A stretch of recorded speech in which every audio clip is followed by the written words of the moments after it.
Welcome to Final Fantasy Weekly. I'm Drew Kreisman. And I'm Ira Kreisman. And on this episode, we continue our conversation on Final Fantasy Tactics. When last we left our heroes? Sure, yeah. The people in the story. Yes, yeah. When last we left our story, we basically just covered the introduction, right? We got this basically a cold open where we see Delita Hyrule approach a church out in the middle of nowhere and kidnap a princess just before a retinue of sellswords or mercenaries headed up by Gafgarian and including Ramza, who we know from the historian Arazlam, who's telling us the story, should be the hero.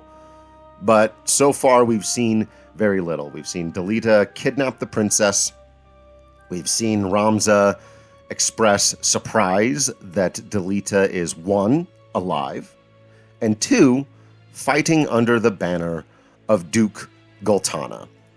And we don't really know what any of that means yet. We're not really supposed to. This is all just kind of, in fact, it literally is. They've dropped us into the middle of the story for the cold open. And now we've got a lot of questions. And then we go to a flashback, and not a flashback like you'll see in most movies or like we've talked about in Final Fantasy VII, where we get a little bit of the story and then we go right back to where we were. The next several hours of story are now going to take place inside of this flashback. Yeah, it's an interesting choice to start the story, or maybe it's an interesting choice for Professor Arazlam here to start the history with. Well, here's the kidnapping of Ovelia, because that is what sparks the war, right? Agrias, we talked about last episode was, does Gultana mean to start a war? And the answer is, yeah. Mm-hmm. That is exactly what he means to do. So this is the event that sparks the war. But in order to know who Ramza is, we need to go back. In order to know who Delita is, we need to go back. We need to see where they started. And why their friendship, their brotherhood, is now at odds. And so the screen goes black to give us the indication of flashback, and we get more from Arazlam narrating. And I will, because the script is so good, once again read directly from it. He says, records of the hero Delita first appeared 1 year before the outbreak of the War of the Lions. So we've gone back in time 1 year. The loss of the 50 Years' War saw knights returning from the front stripped of livelihood, their fealty to the crown and nobility abandoned. Many became rogues and traitors, men donning the thief's cloak and plotting treason against the crown. It was a time of great unrest for Iblis. Murder and theft were commonplace. Many were the young adventurer and mage who stepped forward to counter this threat. Of such, the city of Garland, too, saw its share. In other words, a big long war ended. Mm-hmm. The land is in chaos. Yeah. And people either seem to be signing up on the side of chaos, break shit, steal shit, down with everybody, or they're joining up to become adventurers and try to curtail the chaos. Yeah. I wonder, do we know who the 50 Years' War was fought against? At this point, we don't. I can't remember exactly how much detail we get on the previous war. I know we get some, but we'll have to pay attention to that as we go through, for sure. One of the things I'm realizing as I'm trying to prepare for these episodes is that as much as I love this game and this story, there's a lot that is unclear to me. And I don't know if that's on purpose or not. Like, I don't know, because really we focus on the story of Ramza and Delita, right? Like, I understand who they are and their motivations. But understanding the larger conflict is sometimes kind of difficult. And I wonder if that's on purpose or if I've just missed things and need to become a better student of the War of the Lions, as it were. Listen a little more closely to Professor Arazlam. Yeah, maybe. I think there's a little bit of that. I will say, and we were kind of talking about this before we came on, there's, a lot of these big epic war and political machinations stories that I think do that part well and don't do the personal part well. And, I think this is, if anything, the opposite. And I'm not saying I think all the political machinations and war stuff, we'll get into it, and it's really good and stuff. But like you just said, the through line is the personal, is the story of Ramza and Delita.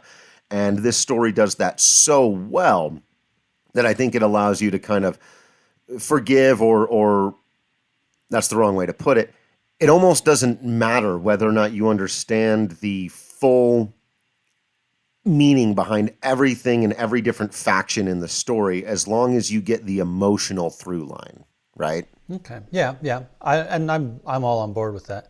I do worry sometimes, though. Like, I'm the guy who, whenever there's some sort of confrontation, wonder what I did wrong. So, in that same regard, if I don't understand, how to play Dissidia, I assume it's because I'm a bad gamer, or if I can't remember all the details of the 50 Years' War or the War of the Lions. Like, I remember where this is going. I remember who's pulling the strings and all that. But some of the stuff around it, I would like to do better, but I'm not sure how much of that is on me and how much of that is on them. That'll be something we can find out as we go through and dive really deep into this, I think. So that'll be excellent. Good. Yeah. So let's start at the beginning, right? Right. Which is the end of the 50 Years' War. Right. So as our black screen and narration from Ar-Islam fades away, we also get Chapter 1, The Meager, which is a great title for a chapter. Immediately invokes, for me, at least I would assume for a lot of people, and we've talked about the trouble with this phrase, the, quote, Western world of the Bible. Blessed are the meager, for they shall inherit the earth. Well, let's get into that. Let's see whether or not that happens. Yeah. So here we are reintroduced, but properly to now Delita and Ramza. And they are clearly two cadets here at the Academy of Garland, hearing of some news that there's all of this stuff is going on, right? The chaos I was talking about. And Ramza asks a most prescient question, my dear brother. Mm-hmm. He says, I wonder where all this leads, Delita. What do you make of this? Oh, God. Yeah. Oh, man. And so they have this little back and forth. And Delita says that he believes that Duke Larg is coming to Garland. And if we're paying very close attention early on, we've gotten the sense, okay, Duke Larg and Duke Goltana, those are the people opposing each other. But you really have to be reaching for it to have even gotten that yet. All you really know from this conversation is that these guys, Delita and Ramza, are cadets in the noble Order of the Northern Sky, as Agreus mockingly called it in our cold open. And they believe that Duke Larg may be coming, along with the Marquis Elmdor de Limbury. I am using the Final Fantasy XII and traditional English pronunciation of Marquis as opposed to Marquis, because I believe that's how it's supposed to be in this world. Yeah, I mean, the differences in pronunciation, I think, in the real world are as much about whether you're mainland Europe or you're on the British Isles, or you speak German or Italian or French or any of the other dozen or so languages in the area. So yeah, I just like the way Marquis sounds better than Marquis. Fair enough. Yeah, fair enough. And so, because there is so much unrest, and something called the Corpse Brigade has popped up. Essentially a group of people who are down with the crown, down with the nobility, down with all this stuff, have decided to kind of create havoc and chaos. The Order of the Northern Sky has decided to try to recruit all of these cadets from the academy and basically make them go and take care of it. And so that is basically the first task that we are given in this game. Ramza and Delita are a part of a unit that must go out and meet some members of this Corpse Brigade in battle and put down the rebellion, right? And I think it's worth emphasizing, which we'll get to more when we get to the fight, but it's most of the people who are part of this rebellion just came back from the 50 Years' War and are not being given what they were promised, right? Like they're not being paid. We put our lives on the line for this country, right? We're coming home. And what do we have? Nothing. So what else are they going to do? Yeah. Like if you're going to survive, if you're not nobility, well, what do you do for money if all you know how to do is be a soldier? Right. And so without that knowledge necessarily in their heads, just doing what they were told and wanting to prove that they, deserve to graduate the academy and they're all knights apprentices are right. Delita and Ramza and these folks. And so they're sent out to the battlefield. And we get a line of dialogue from one of the rogues, one of the members of the Corpse Brigade, which immediately gives you this sense of like, just the way they speak, it insists a kind of accent when you read it. It says, what have we here? We moppets, is it? Right. Moppets. Right. So they've got a thick accent. You get the idea these people are not from money. And this guy's being pretty harsh. He's saying, cut through them. And he's excited they found young ones. Ooh, kids straight out of the academy. Let's murder them. Like, this is perfect. He says, what a lucky day. Let's take out these noble brats. Yeah, and even though I'm not okay with murdering noble brats or just about anybody else, like they've been screwed by the nobility. It's an understandable position. We talked, I think, last episode about, like, I don't agree with a lot of things that happen in this story, like a lot of decisions made, but a lot of these folks have understandable positions. Yeah, we'll get deeper and deeper into that. Their understandable positions become much, much more understandable here quickly for now. Right. And I remember playing this as a kid, not really getting that part as much. And one, again, this is why it's so important that the writing is so good in the War of the Lions translation, because, when you're a kid and you think, well, my guys are the heroes, my guys are on the good side, right? These are, kind of dirty, angry, vulgar people coming in and saying, let's kill children. But yeah, you're right. There's a lot more going on there, right? And if you're paying close attention, what happens next is a good indication that Ramza kind of sucks right now. We'll get into this. But here's the first thing. So Delita on the battlefield gives Ramza a bit of advice, reminding him of some of their training. Ramza quips back, I'm heir to the noble house Beoulve. I know what I'm doing out here. I know my way around a battlefield. But of course, his naivete, they overhear him. They go, oh, highborn moppets, is it? Highborn moppets is still moppets. And then Ramza screams back, I guess, over the battlefield, lay down your arms or die clutching them. None will mourn your passing. Ugh, dude. Gross. Yeah. I do think it is telling that he is willing to arrest them, I guess, rather than kill them if they lay down their arms. True. He does have honor, and like there is that part of him. Unpacking this is going to be a big part of the whole story, right? Who Ramza is, but clearly he hasn't been raised to have any respect for the lowborn, despite the fact that his best friend right. is. I mean, not entire. Like it's complicated, right?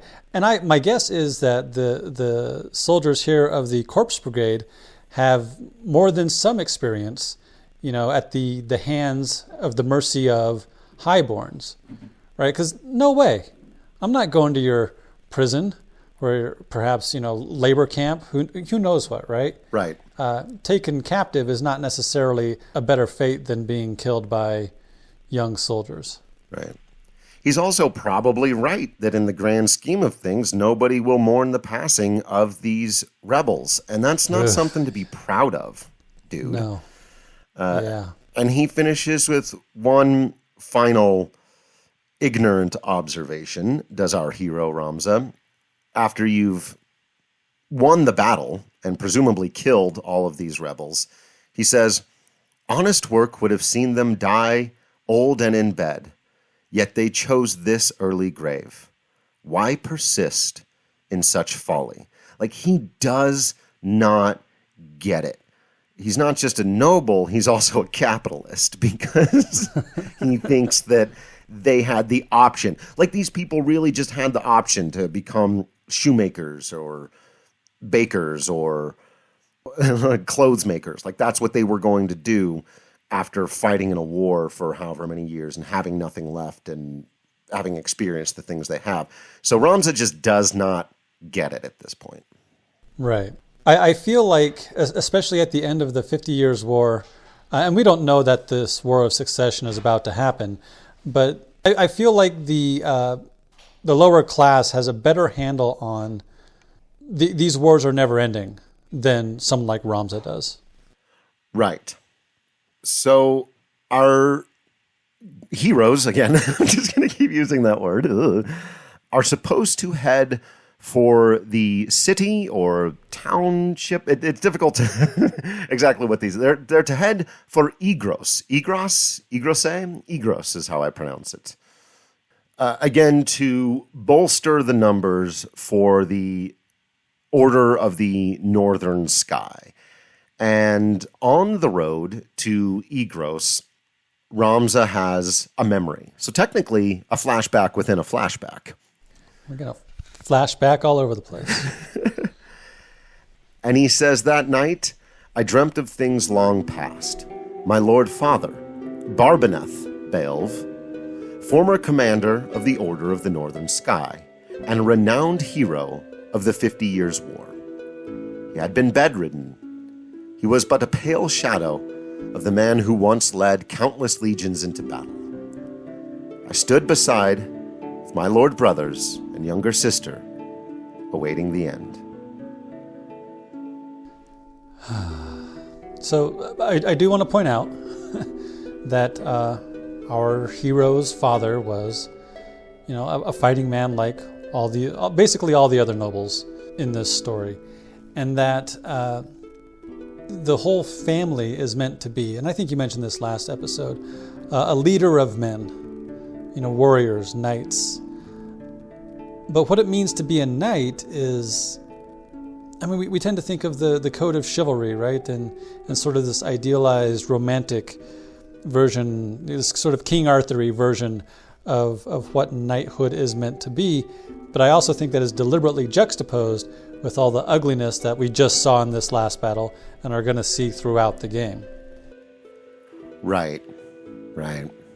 It is a lot like House Stark in Game of Thrones, and this is our Eddard.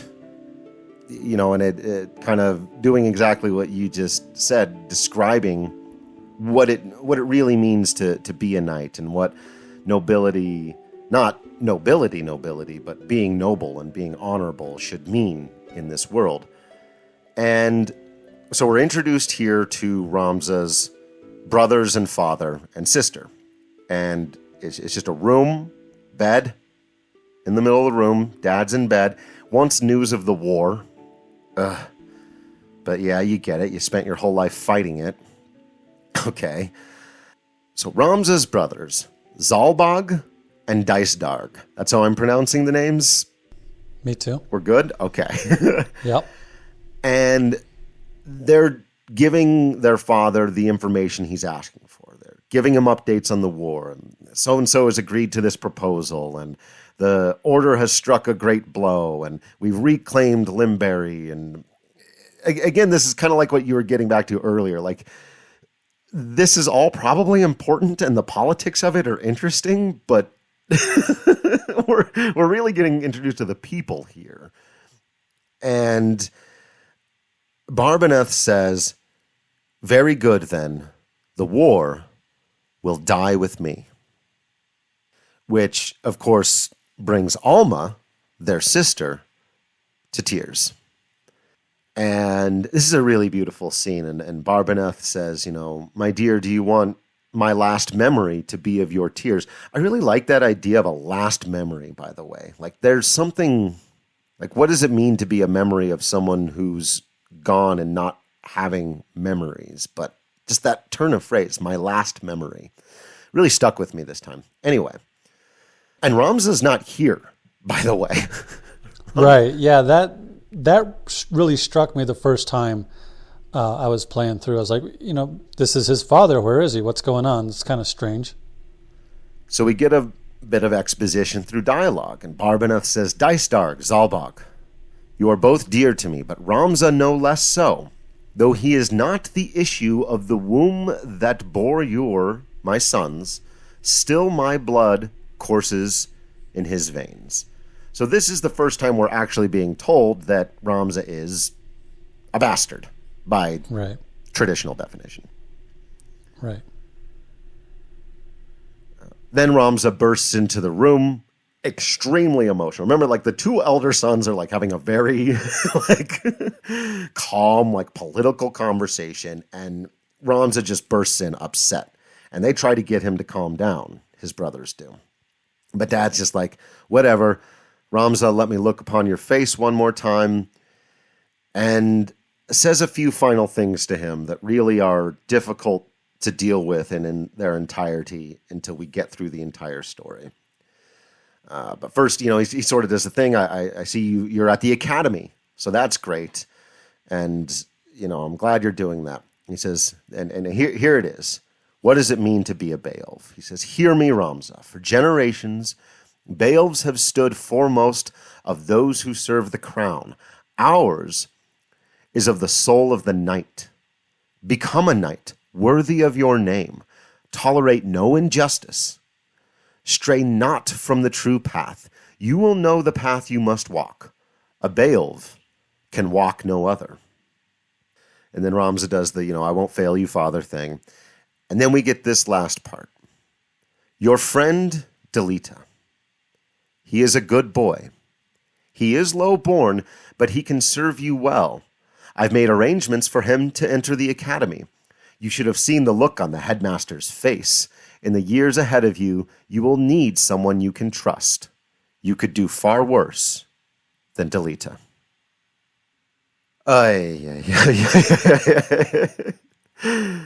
I guess there's not a whole lot of comment to make on that without ruining stuff. Yeah, I absolutely love Lord Father's dying speech here. I think it's great. We are going to try to take things as they come, so we're not going to jump into too much analysis of what this means here. But a moment ago, you were saying Ramza hasn't really been educated very much on the realities of what it means to be low-born. You called him a capitalist in that sneering way that you and I have when we talk about capitalism, right? Yeah, I did that. And that's, because when you live in the not in the upper echelons of things, it's easy to not understand how difficult it is to make it month to month. Yeah. But at the same time, Ramza does have some experience with low-born people. One of his best friends, his brother in all but blood, is low-born. I feel like the Lord Father here is trying to make change from within. Like, not necessarily trying to turn all of Ivalis's class dynamics on their head, but he's been fighting for 50 years. Probably if he's 50 years old, right, then this war's been going on his entire life. He's struggled all this time, and he knows they're not really going to win, and he hopes the war dies with him. And maybe, just maybe, by sticking it to the headmaster and making sure that Delita is also admitted to the academy, even though he will be Ramza's aide, right, Ramza's backup, that he's making sure that people who are low-born also have some kind of an opportunity. And I really like that about him. It is still from the sort of Carnegie on his deathbed giving his money away kind of thing. George Washington freeing his slaves after he dies. Sure, right. Yeah. Mm-hmm. But it's not nothing, and I do appreciate it, I guess. Yeah. Yeah, and especially, like you said, it's, that hoping that the next thing can do it, that it'll be the next generation. And he says this very final thing, the one last thing he says before presumably he dies. And he says to Ramza, take care of your sister and show these brothers of yours what it is to be a knight. Yeah. Do you think that Father Beoulve here knows what Dystarg and Zalbag are up to? He had to have known. Again, we don't want to give too much away. We'll do the story as it comes as much as we can. But yes, he clearly knew that they were not as pure of heart as his youngest, despite his bastardom, or maybe because of his bastardom. Maybe. Yeah. So that's another thing, right? Like Ramza should know better, not only because Delita is his best friend, but also because, he and his sister, Ramza and his sister Alma are half lowborn. Right. So back with young Ramza and Delita, as they make their way toward Igros, they come upon clearly a disaster. Something bad has happened. There was an attack. Clearly a bunch of people are dead here. There's one young man about their age, as we'll very quickly learn, a cadet and a knight's apprentice, just like them, who is being waylaid by some more of these Corpse Brigade dirty ruffians that we've been dealing with, right? And they're getting ready to kill this guy. Like they are. Let them make it. I know. This is maybe the worst decision. This guy. God. You come upon a person in trouble as a Final Fantasy hero, outnumbered and about ready to be killed, and you save the person, right? Right. Because like you said many, many episodes ago, what would a Final Fantasy character do? Whatever would get us Stark killed. And in this game, it actually happens out that way a lot of times. We do pay for the consequences. But our heroes do the thing. They rush in and we win the battle, of course, on their behalf. Mm-hmm. And we save this young man who we come to learn is named in the War of the Lions translation, Argath. In the one we played originally for the PS1, it was Algus. Right. They would be spelled exactly the same in Japanese, as we've talked about before. So we probably should have done this earlier, but I want to jump in real quick and talk about the name Corpse Brigade. I think it's really interesting that the people who have just got finished fighting the 50 Years' War and are saying, to heck with the crown, are calling themselves the Corpse Brigade. I think it is because, and tell me, I want to know what you think. I think it is because they feel like they are dead already. Yeah, that was always my interpretation of it as well, that they were just the Walking Dead, as it were, but not zombies. Right. And we're proving them right. Like every time we come into contact with them, right, we fight and we kill them. Right. So that is an interesting and I think understated choice of name. Yeah. So Argath explains that he is a knight's apprentice of the Marquis Elmdor de Limberry. Remember, we were trying to make sure that that's who is protected. The Northern Sky works in part for that very person. And he's been kidnapped. That's what this attack was about. So Elmdor, the Marquis de Limberry, has been kidnapped, and his apprentice, Argath, we have just saved from certain death at the hands of the Corpse Brigade, and he basically goes about begging us to join him on a quest to save Elmdor, like by ourselves, I guess. As soon as he recognizes that Ramza is of House Beoulve, he essentially goes, oh, great, I've got an extraordinary warrior on my side. You're going to help me rescue the Marquis. And they say, well, we've kind of already got our orders. We don't know where they took him. We're supposed to be going to Igros in order to meet up with the rest of the Order of the Northern Sky. And so they kind of agree that maybe those two things could work in tandem with each other and decide to head off that way to start with. But Argath makes it absolutely clear that given any opportunity, he's going to try to rescue the Marquis. Like that's his only goal at this point. And our guys are like, well, we'll help you if it's on the way. Right. And quite honestly, the first time I played this, I'm on Argath's side, right? It makes perfect sense that the person you're with, the person to whom you owe your allegiance, we should try to rescue him. And if this were any other Final Fantasy game, it would be, hey, we made a new friend, of course we'll help our new friend. But that's not really the way it goes in the world of Ivalice. Right. And they also, really do make you feel for Argath here. Like, he's getting his ass kicked. He's about to be killed. Nothing that he's said so far has been suspect. And you really do get a sense of an honorable person here with an honorable goal in mind who has joined your team and wants to get something good done. We'll see where that goes. Yeah. Mm-hmm. So the gang arrives at Igros after, fighting off some monster woodland critters and all that stuff on the way, like you might do. Mm-hmm. And this is essentially the reunion with brother Dystarg. So upon arriving at Igros, they are immediately taken to Dystarg, who appears to be in charge here. And he says, I hear you won a great victory, Ramza. They're singing your praises from up on high. You honor our name, brother, and me, and all of this, all that. Oh, good, I am glad. They're doing that thing. Right. We need some smiles contrast. in this story, to be fair. Like, it's a little bit of hearty, hey, how are you? Big hug. I heard you kicked ass, brother. Like, we need one. We're in for a little bit of this. And like you said, their language is stark contrast to the way the Corpse Brigade speaks. Right. Very highfalutin, right?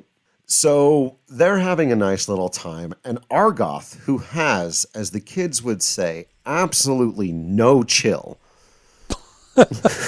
Like, this is where we really get the sense of this guy as a single-minded kind of psychopath, right? Like, Ramza's having a nice little reunion with his brother. And then the brother brings up, okay, it sounds like the Marquis was kidnapped, but we've got word that he yet lives. And Argath stands up. I beg of you, Lord Beoulve, lend me 100 men that I might hunt the Whoresons down. Ugh. Dude. And the whole thing, but again, he's begging, please, my lord, grant me the means to avenge my fallen friends. Like, he's been through an ordeal. All those people just died. He was one of them, almost one of them. Should have been one. Mm-hmm. Yeah. And Dystarg is like, dude, calm down. Actually, his way of saying calm down is, mayhap your ears fail you. I said that the squad is on its way to be dispatched. You are not a man of Gallion. Leave her affairs to those of us who are. So he sort of pushes Argath out of the conversation, which I appreciate. Right. Well, and for all that I hate Argath, I mean, he's as much a victim of all this as anybody. Right? He's highborn, but he's not as highborn as Ramza or Dystarg and Zalbag. And he's getting pushed around here too. And he almost died at the hands of these Corpse Brigade dudes. Right. So Dystarg just puts him in his place, says, do not assume to beg favors of me. Let me remind you, Argath, lest you forget your place. You are but another sword, not yet even knighted. That shuts him up. And then Dystarg turns to Ramza and Delita, says, the two of you will remain here at Igros and serve among the castle guard. You needn't worry, danger is not likely to visit these walls. Famous last words. Right. All right. Next, we get a classic fantasy story scene. They did it a lot in Game of Thrones, so much it became famous and got into the South Park version of it.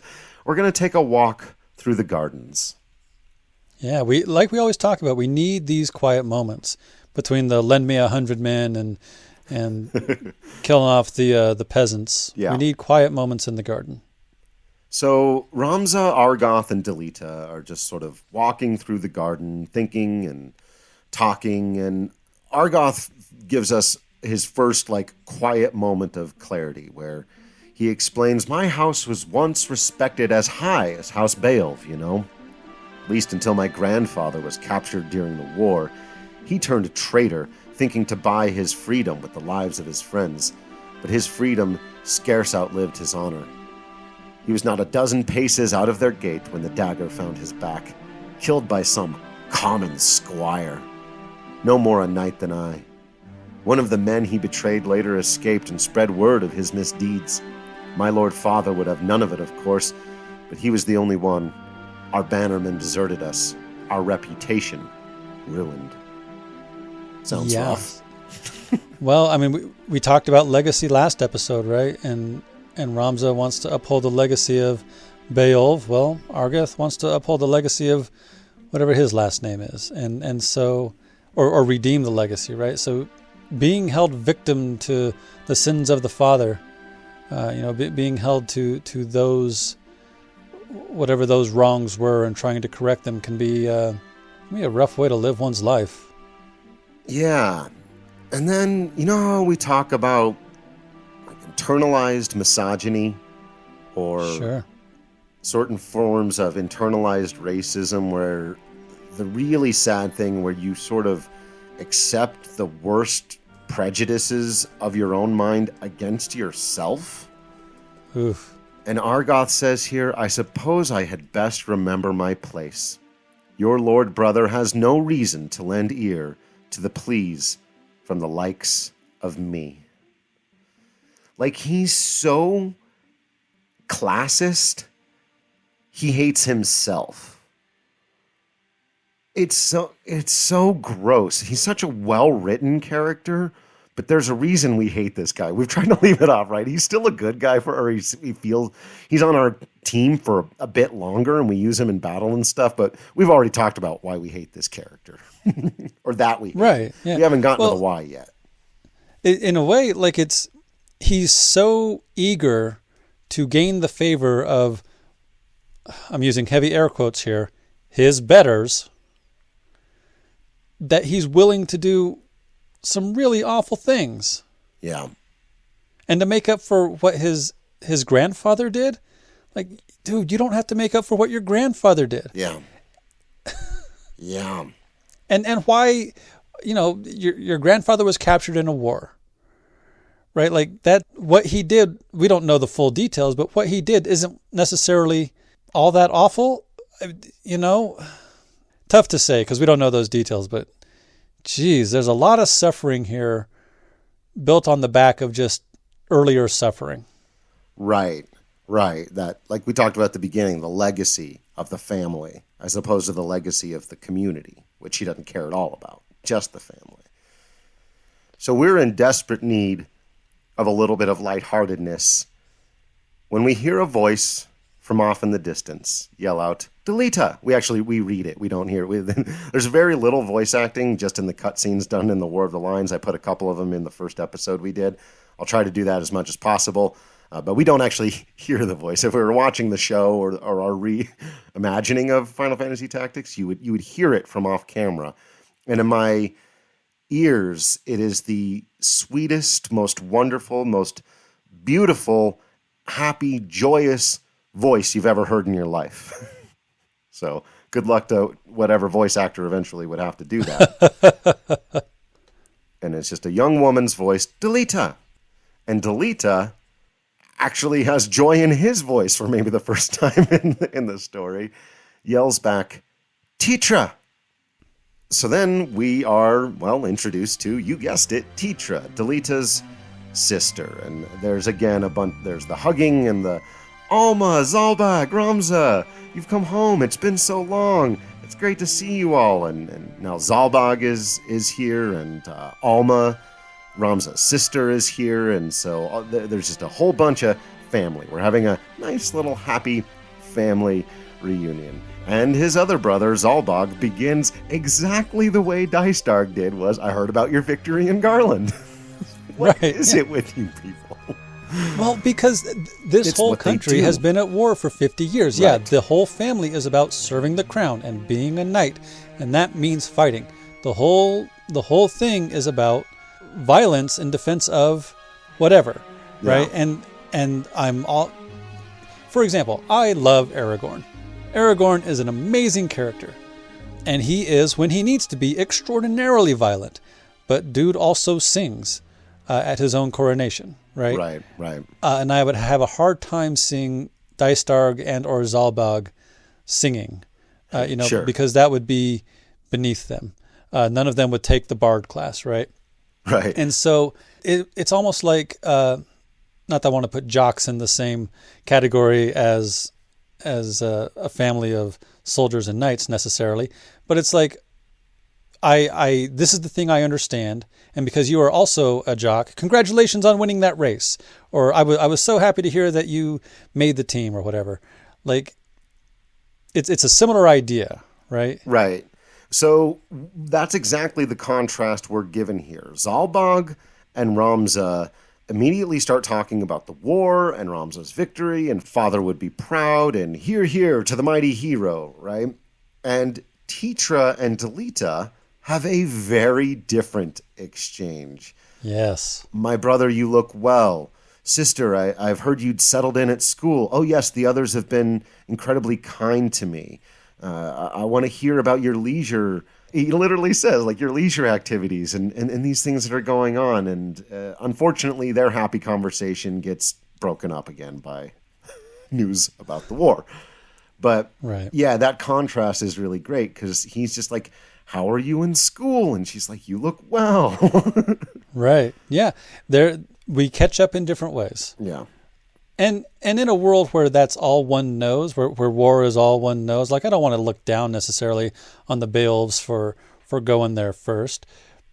Sure. No, it like you said, it's just a contrast, right? But it is an interesting one as we dive deeper into the differences between, and we're really Zalbag's about to give a speech on the aristocracy and the not. So Zalbag breaks up the kind of happy reunion a bit by saying, we received a note of ransom from the Corpse Brigade. To which, of course, Argath has to scream out, what? Like, dude. Again, no chill. Yeah. Yeah. This is what you wanted, man. Right. Then Zalbag says this, and this is great because it shows that he's smart and also that he's deepening the themes that we're talking about here. Something about this sits unwell with me, he says. They are anarchists, to be sure, bent on bringing down the aristocracy, but they fancy themselves righteous and prey only on the nobility and only those in our employ. Would such as they truly kidnap the Marquis for want of coin? So I love that he recognizes that even though these people are my enemy, and even though we're looking down on them and they're targeting me specifically, that a note of ransom, they don't seem to be after money. This isn't consistent. They believe their cause to be righteous. And then he recognizes that, I think, is interesting. Yeah, I agree. Because for one thing, it shows that they're smart, right? Like, they think about the motivations of their enemies because that's just another way to know the enemy, right? That's another way to win the war. So knowing that something is up here and that it might be exploitable is interesting.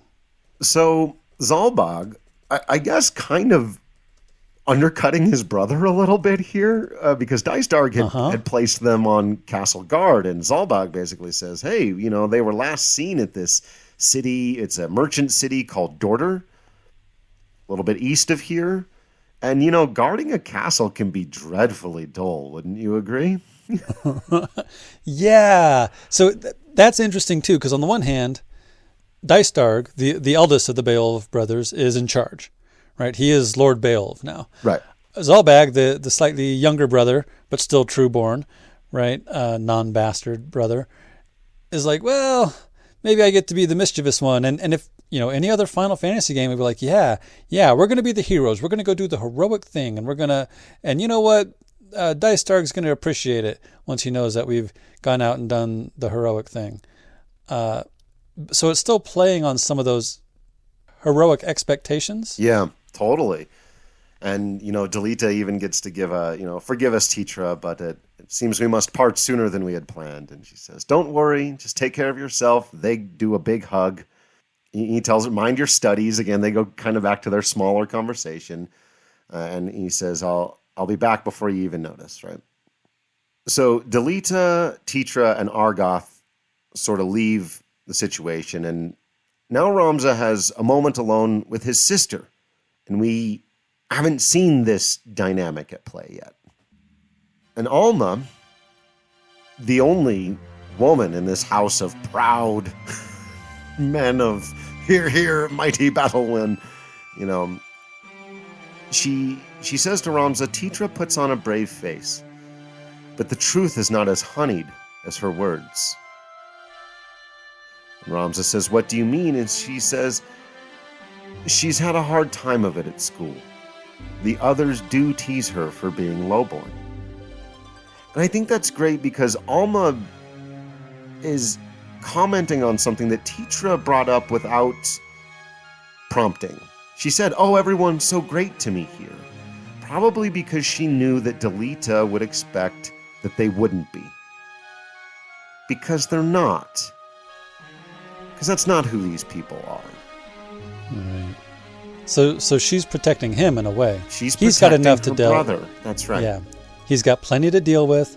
He's fighting a war. My problems are minor in comparison. Plus, at least I've got Alma, right? Like, they right.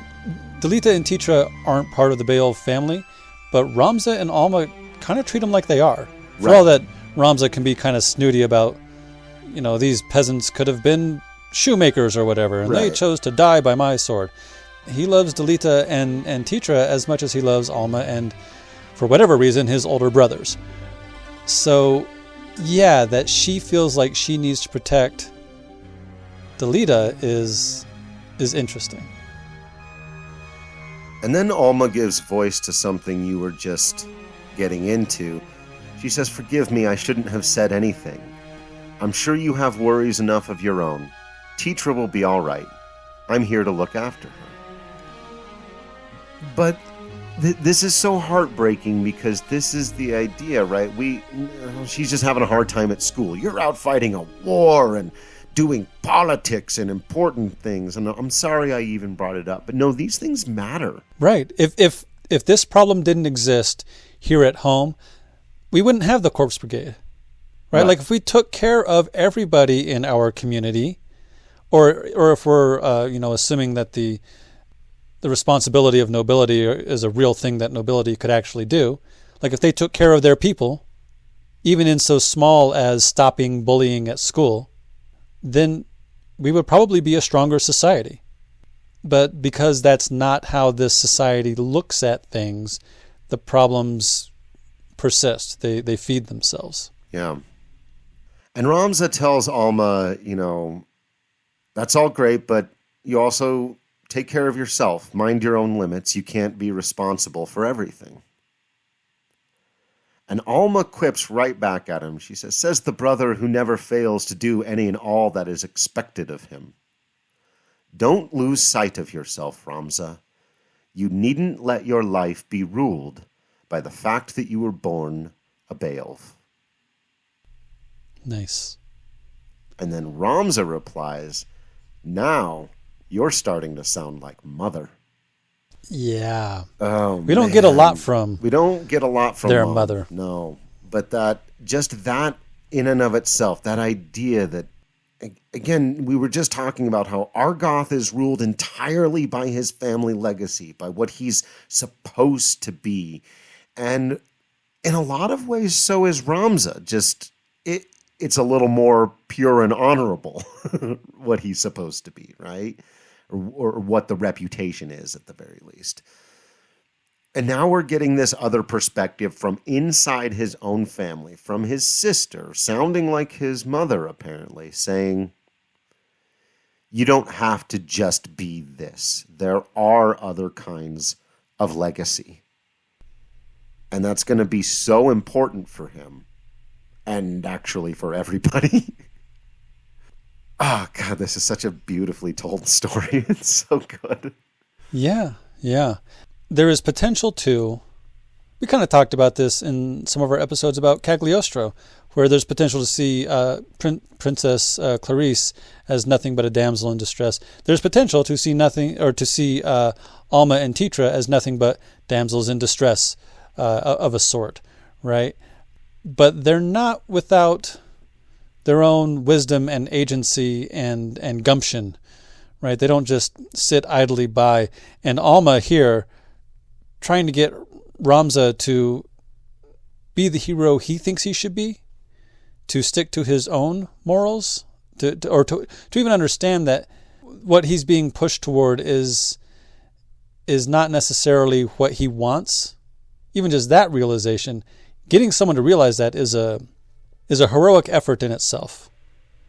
Yeah, and in a world where saying the wrong thing or believing the wrong thing can get you executed pretty damn quickly, essentially suggesting, not just saying to somebody, you don't have to follow the legacy of your house or your family, but you don't have to do that when that would mean a certain kind of treason. No, she's not saying betray the family. Do it, Ramza, betray the family.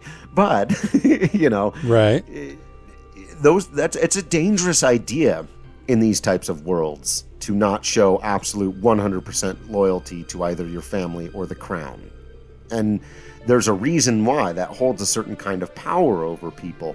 And as we're going to go through in this story, when you start to break out from underneath that idea, well, a lot of different things can happen, and two very similar people can end up going two very different directions.